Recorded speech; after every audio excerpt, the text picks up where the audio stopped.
Nay, hanggang kailan po kayo dito? Hanggang katapusan. Hanggang katapusan? Nay, kakasimula pa lang ng buwan ah. Rod naman, ayaw mo ba ako makasama? O baka naman itong asawa mo ang may ayaw? Ayaw mo ba ako makita ha, Naning? Ah! Hindi ko talaga maintindihan kung ano nakita ng anak ko sa'yo. Ay, pwede ho ba? Ayoko ho ng gulo. Eh ako gusto ko! Sabi ko na ako sa'yo, sinira mo ang buhay ng anak ko! Wala siyang mapapala sa'yo! Kailan, hindi kita matatanggap bilang manugang! Naning, pauwi ka na ba? Sakay ka na, hatid na kita sa inyo.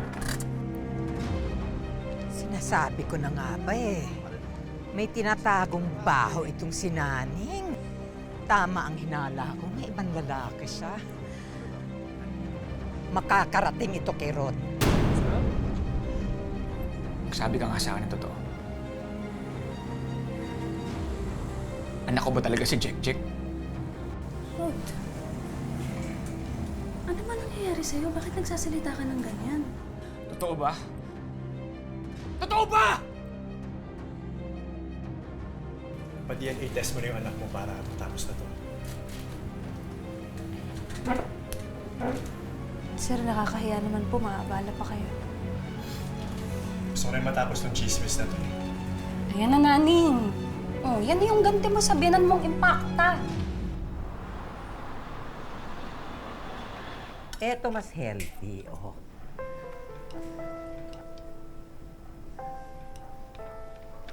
Ano to?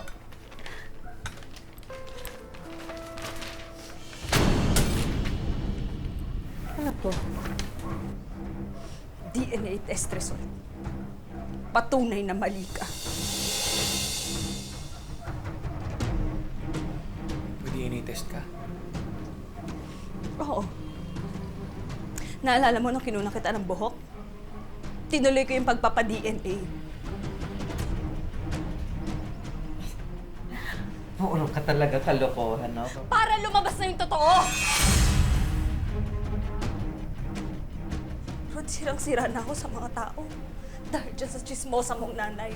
Ngayon, kung hindi ka pa rin naniniwala sa akin, sige, tapos na tayo, isusoli na kita sa nanay mo!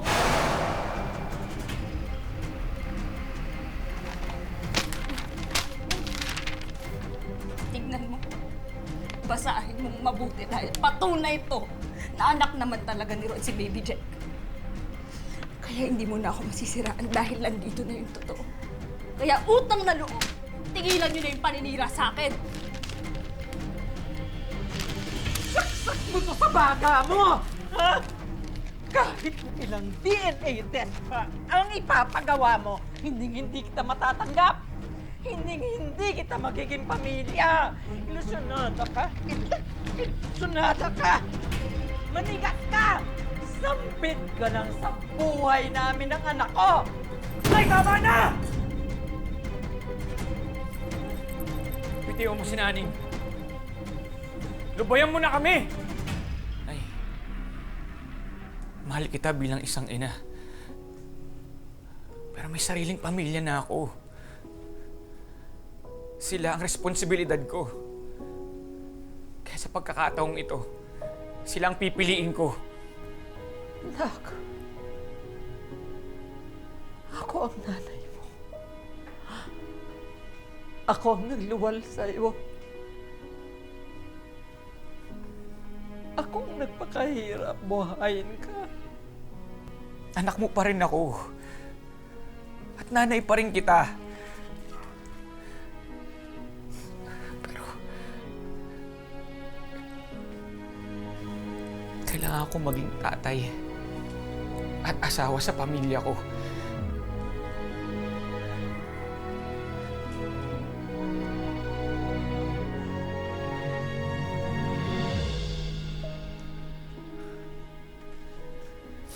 Ano ibig mong sabihin?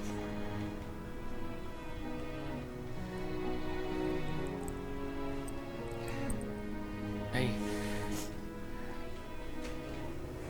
lilipat na po ulit kami ng matitirahan. Magbubukod na kami. Sana, Nay. Huwag niyo na po kaming guluhin. Ano po? Saan ako titira?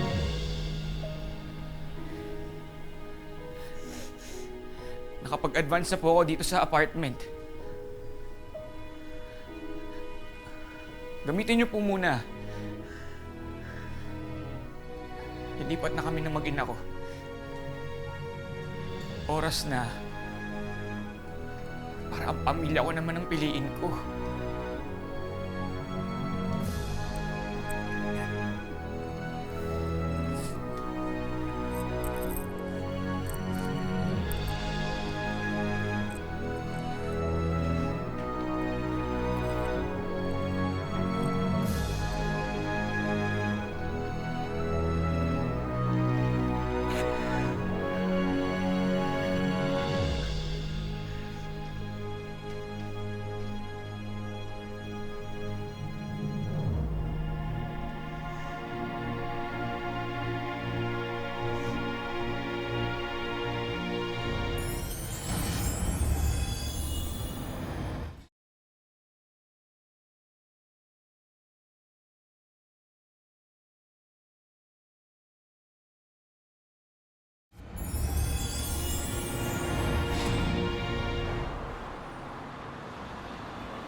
Mahal, pasensya ka na.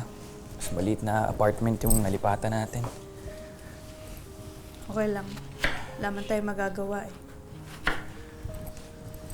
Tulungan na kita dyan. Patulugin mo na lang si Jack. Ako na dito. Tulog na si Jack. Sorry talaga sa mga nangyari ha.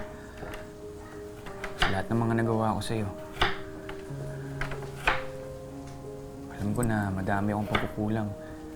Dahil na sa mga panahon na hindi kita kinampihan. Tapos na yun. Iwan na natin yun. Kailangan ko lang pumagitna sa inyo ni nanay. Naiipit lang ako. Sana maintindihan mo. Sana ngayon kapakanan naman namin ang anak mo ang unahin mo. Mahal, gusto ko lang malaman mo na kayo lang ni Jack ang buhay ko. Walang hihigit na kahit na sino. Kahit si nanay pa yan.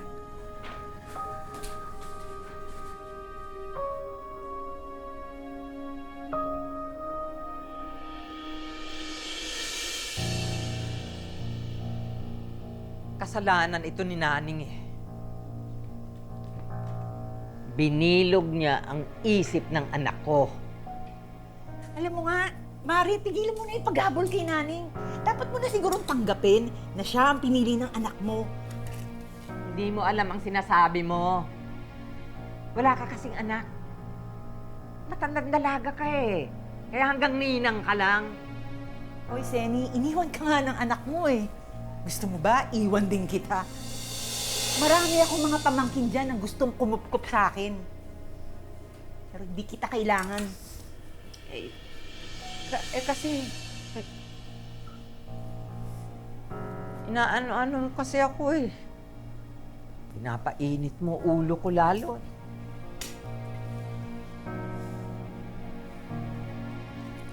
Tulungan mo na lang ako. Sige na, para magkita kami ulit ng anak ko. Eh paano nga, igalit nga siya sa'yo. Eh, tanong mo dun sa mga marites. Kung saan sila lumipat. Anong balak mo?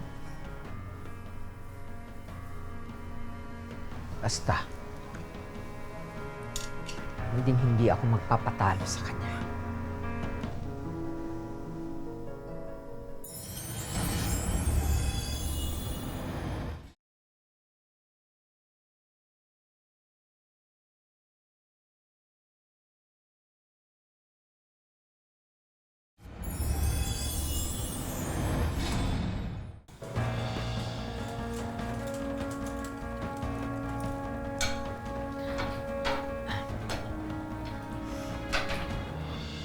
Rod, anak, Nay? Ano nangyari sa inyo? Ba't di kayo makalakad?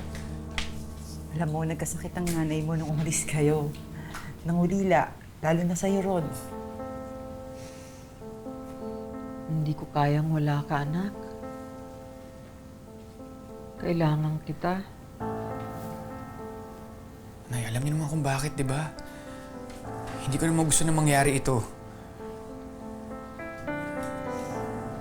Nakaraan na yon, anak. Alam mo ba, pinahanap ko kayo kay Flor. Kasi gusto kong pumunta dito, kausapin kayo. At humingi ng paumanhin sa lahat ng nagawa ko.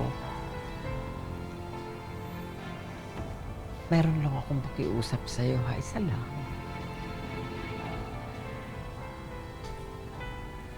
Nay, ano na naman? Pwede sana dito na muna ako hanggang sa gumaling ako.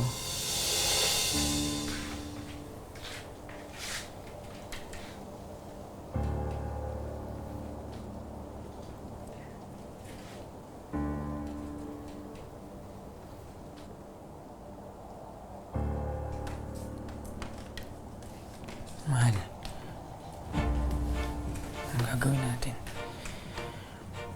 Ayoko sana nandito siya. Pero syempre, nanay mo pa rin naman yan. Ayoko namang may masabi na naman siya sa akin. Basta hindi niya tayo guguluhin at papakialaman. Sige. Dito na lang muna siya pansamantala.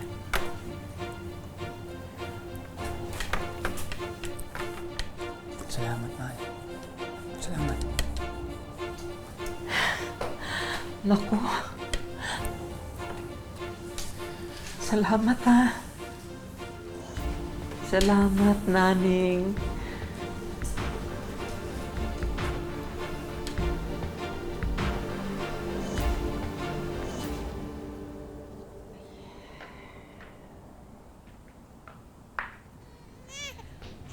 Ay, nako. Yung anak mo, umiiyak. Sige, balikan ko lang ako.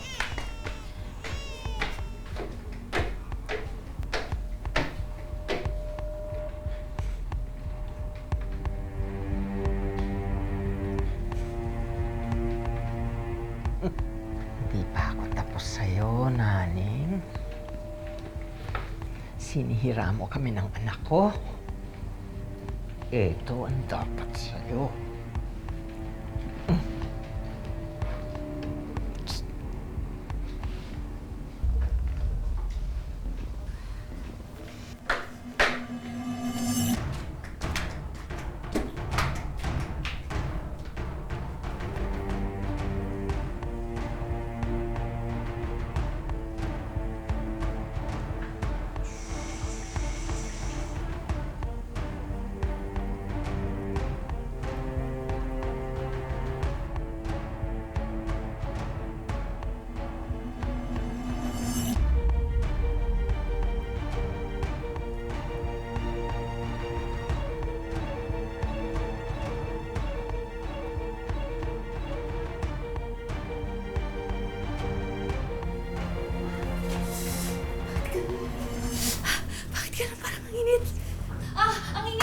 Nilagyan po ng sili yung panty ko. Nagulat po ako dahil pagsuot ko po ng panty ko, sobrang anghang po. Gusto ko pong magwala. Gusto ko pong umiyak. Napakasakit.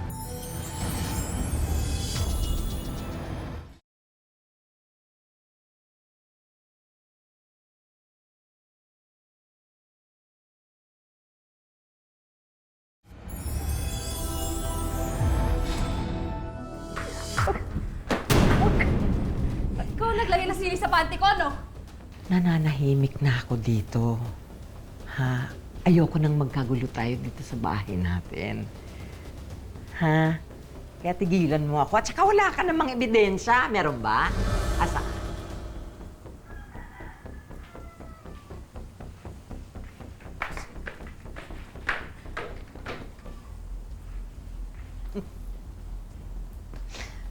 Oh, ano? Di, ang galing ko maglumpu-lumpuhan. Nakakabagot yung... Oh, buong araw ka nakaupo. Sakit sa puwet. Ay. Ilang kailan ka ba magpapanggap na may sakit ka? Di ka naman makalakad. Hanggang sa maghiwalay si Rod at yung naning na yan. Guguluhin ko ang buhay nila. Hanggang isa sa kanila sumuko na. Itigil mo na yan. Dali. Nagawa ko na yung paglagay ng sili sa panty. Ano naman kaya ang susunod? Eh di tama nga mo yung kutob ko. Kayo talaga yung naglagay ng sili sa panty ko. Ano yan? Nakakatayo kayo? Hindi kayo limpo? Napakasinungaling niyo talaga. Hanggang ngayon, ang sama-sama pa rin talaga ng ugali niyo. Nakakalakad naman talaga ako. Kaya lang, masakit talaga. Pero sinusubukan ko para naman meron akong pakinabang dito sa bahay. Sinungaling ka? Ang tagal-tagal kong nagtimpi sa inyo. Ang tagal-tagal kong nagtiis. Pero ngayon, hindi na. Ikaw yung chismosa, ikaw yung demonyo, ikaw yung hayop, napakasinungaling mo! Eh di umalis ka. Umalis ka sa pamamahay ng anak ko. Umalis ka na sa buhay ng anak ko! Dati nire-respeto ko pa kayo. Pero ngayon, kayo mismo ang sumira ng respeto ko sa inyo. Eh di wag mo ako irespeto. Dahil hindi rin kita nire-respeto kahit kailan hindi. Dahil hindi ka ka-respeto! At marunong din akong lumaban!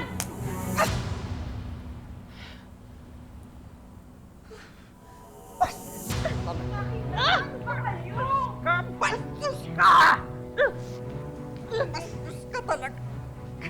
Lumayas ka! Lumayas ka dito! Bastos na akong bastos! Pero tandaan nyo, lahat ng mga panluloko nyo, lahat ng kasinungalingan nyo makakarating to kay Ron. Isusundin ko kayo ngayon din. Yan, sige! Lumayas ka! Basta ako, hindi ako papayag na sinusunod ko plano ko!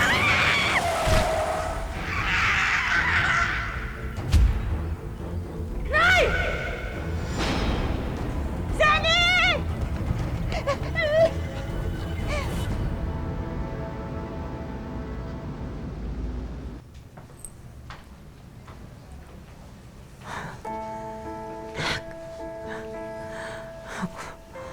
Buti dinalaw mo ko.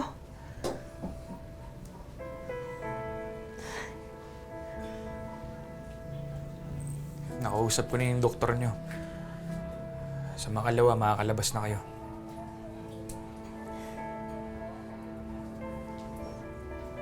Salamat at hindi mo ako pinabayaan. Gagapan ko yung mga babayarin dito. Maglo-loan ako sa opisina. Hindi ko kayo pababayaan. Pero kapag nakalabas na kayo dito sa ospital, hindi nyo na kami makikita. Lalayo na kami ni Naning sa inyo. Mas mabuti pa na magkanya-kanya na tayo. Hindi ko mapapatawad yung ginawa nyo. Niloko mo ko. Niloko niyo yung sarili niyong anak para makuha yung gusto niyo. Niloko niyo kami. Sinaktan niyo pa si Naning. Ang dami niyong ginawa para sirain kami mag-asawa. Parang hindi na ikaw yung nanay ko eh. Parang ibang tao ka na. Walang nanay ang gagawin nito sa pamilya ng anak niya.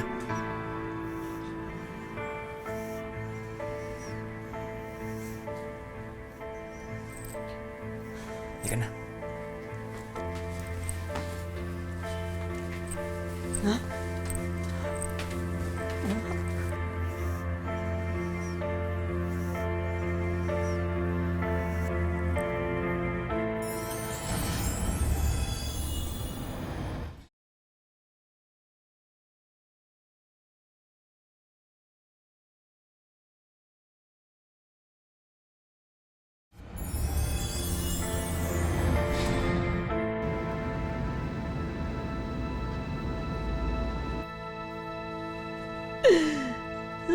Ron.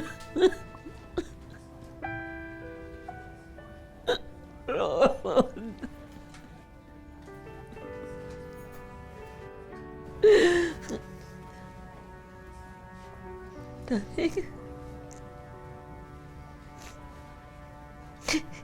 Si Ron kasama mo. Hindi po alam ni Rod na nagpunta po ako dito. Gusto ko lang po sana kayong kamustahin. Kasi alam ko din na busy si Aling Flo. Wala pong mag-aalaga sa inyo. Hindi ka ba galit sa akin?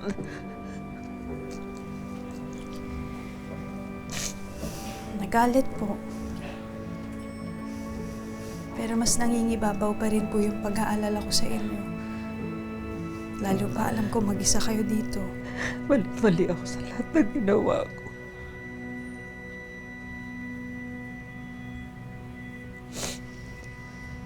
Anong klaseng nanay ako?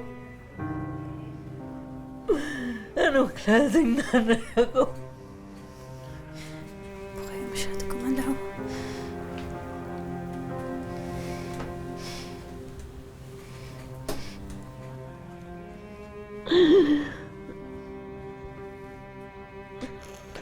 Patawarin mo ako.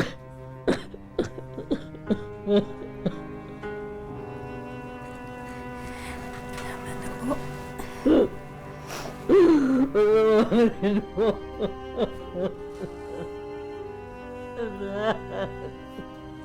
Magsisimula po tayo ulit.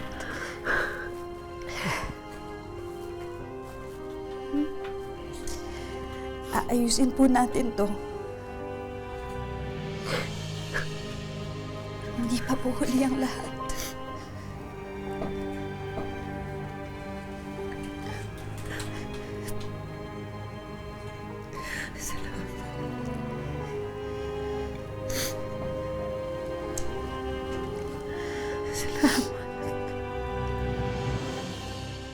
Hindi na bago sa atin ang awayan ng biyanan at manugang. At marami sa atin, personal pa itong pinagdaanan. Sa kanyang mga anak na lamang humuhugot ng lakas ngayon si Naning para kayanin ang mga kinakaharap na pagsubok. Ay, Nani. Hello, welcome sa Wish Ko Lang. Ha? Anong nagawa mo para sa kanya na feeling mo talagang hindi ka pa rin hindi pa rin gumaan yung loob niya sa'yo? Noon po kasi, hindi po nila ko tanggap. Bakit? Siguro po, mas may gusto pa po siyang iba sa ano niya. Minsan po napapatulala ako bakit ko po naranasan yun. Magmamahal lang naman ako ng totoo. Naning, meron kami mga hinandang sorpresa para sa'yo. Mga konting tulong na sana pagpangiti sa'yo. Halika, tingnan natin. Sige. Unang-una, merienda business, frozen meat products para pwede mong ipang negosyo at sana makatulong yan sa'yo. Dinagdagan pa namin yan ng mga grocery items. May mga gamit pambahay at mga Melaware set.